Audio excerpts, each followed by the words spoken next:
Hi hello నమస్తే, నేను మీ kit. Welcome to 100 TV. సాధారణంగా బతుకు తెరువు కోసం వలస వెళ్తుంటారు.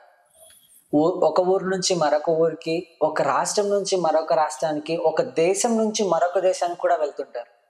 అలా వెళ్ళిన వాళ్ళ పరిస్థితి ఈ రోజుల్లో చాలా దారుణంగా తయారైంది. రీసెంట్గా మన తెలుగువాడు సౌదీకి వెళ్ళడం జరిగింది. సో ఆయన పరిస్థితి కూడా చాలా దారుణంగా ఉందని సోషల్ మీడియాలో వెలిపించారు. దీంతో మరిన్ని విషయాలు మనతో మాట్లాడేందుకు సినీ క్రిటిక్ దాసరి విజ్ఞాన్ గారు మనతో ఉన్నారు. ఆయన అడిగి మరిన్ని విషయాలు తెలుసుకుందాం. నమస్తే విజ్ఞాన్ గారు. నమస్తే. తెలుగు వాళ్ళ పరిస్థితి మెయిన్ గా మనం తీసుకుంటే, రీసెంట్ గా అక్కడ అమెరికాలో ఎక్కడో అందరినీ బంధించి వాళ్ళతో జాబ్స్ చేపించారు అని చెప్పేసి ఒకటి, ఈ సౌదీ మ్యాటర్ ఒకటి, ఎందుకు ఇలా తయారవుతున్నారు? బేసికల్లీ రీసెంట్లీ శివ అనే ఒక యువకుడు కువైట్ నుంచి ఒక వీడియో పోస్ట్ చేశాడు.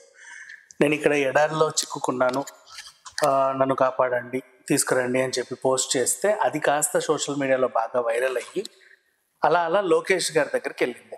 సో లోకేష్ గారు ఏం చేశారు, ఆయన చొరవ తీసుకొని ఆయన అక్కడి నుంచి తెప్పించడం ఓవరాల్గా జరిగిపోయింది. అదే టైంలో అండ్ అందరు దీని గురించి చర్చించుకునే టైంలో ఆడు జీవితం అనే ది గోట్ లైఫ్ అనే ఒక సినిమా పృథ్వీరాజ్ది ఓటీటీలో రిలీజ్ అయింది, నెట్ఫ్లిక్స్లో. అందరూ దాన్ని చూశారు. అంటే ఇతను అనుభవించిన జీవితం ఏదైతే ఉందో దాంట్లో కళ్ళకు కట్టినట్లుగా చూపించారనమాట. అది కూడా అంతే.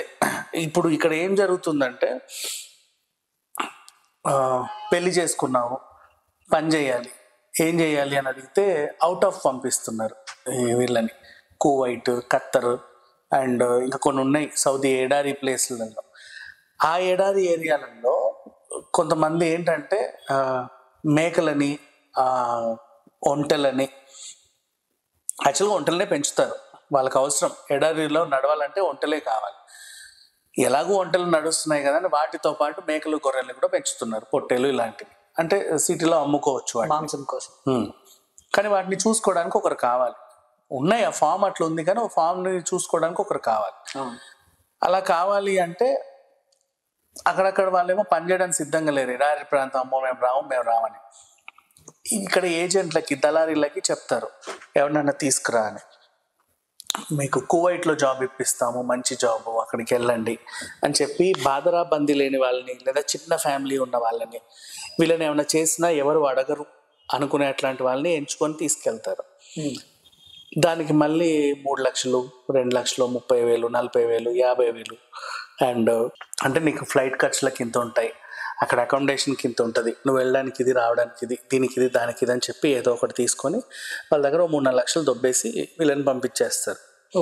పేదవాళ్ళ దగ్గర నుంచి వీళ్ళు డబ్బులు తీసుకుంటారు. ఎందుకు ఇప్పుడు 3 లక్షల అంటే వస్తాయిగా, వెళ్తే నీకు అక్కడ 30,000, 40,000, 50,000 జీతం వస్తుంది అని. వాడికి ఇక్కడ కూడా ఏదో ఒక జాబ్ చేసుకోవచ్చు యాక్చువల్ చెప్పాలంటే, కానీ వీళ్ళు అట్లా చేయరు. ఇక్కడ ఉంటే ఏముంటుంది, వాచ్మెన్ జాబులు దొరుకుతాయి, లేకపోతే ఇంకేదో నువ్వు కూలి పని చేసుకున్నా ఇక్కడ చాలా తక్కువ వస్తాయి, అక్కడ ఎక్కువ వస్తాయి. అండ్ ఇంకా 6 నెలలు పని చేస్తే చాలు, సంవత్సరానికి సరిపడా జీతం ఇస్తారు, 6 నెలలు హాలిడేస్ ఇస్తారు. ఇవన్నీ చెప్పేసి తీసుకెళ్ళిపోతారు. అక్కడ ఏం చేస్తారు, ఇప్పుడు ఎయిర్పోర్ట్లో ఎంటర్ అవ్వగానే ఒకడు వస్తాడు, ఫస్ట్ నీ పాస్పోర్ట్ లాక్కుంటాడు, నిన్నే కదా పంపింది, రండి బండి ఎక్కండి అని తీసుకెళ్ళి ఎడారిలో వదిలేస్తాడు. ఆ మేకలు గీకలని నువ్వే చూసుకోవాలి, నువ్వు బయటకు వెళ్ళడానికి లేదు, నీ దగ్గర ఫోన్ ఉండదు, ఏం ఉండదు. అంటే ఈ విషయాలన్నీ వాళ్ళకి ముందే చెప్పరు. చెప్పకుండా చెప్తే ఎందుకు వస్తావు, రావు కదా. తీసుకెళ్ళి అక్కడ పడేయడం, ఆ ఫోన్ తీసుకున్న తర్వాత అసలు ఫోన్లు కూడా ఉండవు, ఉంటే లాక్కుంటారు. అయ్యో, అక్కడ ఒకవేళ నీకు ఫోన్ ఇచ్చినా కూడా నష్టమేం లేదు, అక్కడ సిగ్నల్స్ ఏమి ఉండవు. మరి కువైట్లో ఈ శివ అనే ఆయన ఏదో రకంగా వీడియో తీసుకున్నాడు, ఎక్కడో నెట్ దొరికింది, బాగానే పెట్టేసరికి అది కాస్త వైరల్ అయింది. అక్కడ తీసుకెళ్ళి వదిలేస్తారు, ఇంకా నీకు తిండి గిట్టి ఏం ఉండదు, వాడు ఏది పెడితే అదే తినాలి, ఏం చూపిస్తే అదే తాగాలి. ఇలాంటి పరిస్థితులు అనమాట. ఆడు జీవితం అనే సినిమా చూస్తే మీ అందరికి బాగా అర్థమవుతుంది ఆ సిచ్యువేషన్స్ అన్నీ. అలా ఎడారిలో చిక్కుకున్న వాళ్ళు మన తెలుగు వాళ్ళు బోల్డ్ ఎంతమంది ఉన్నారు.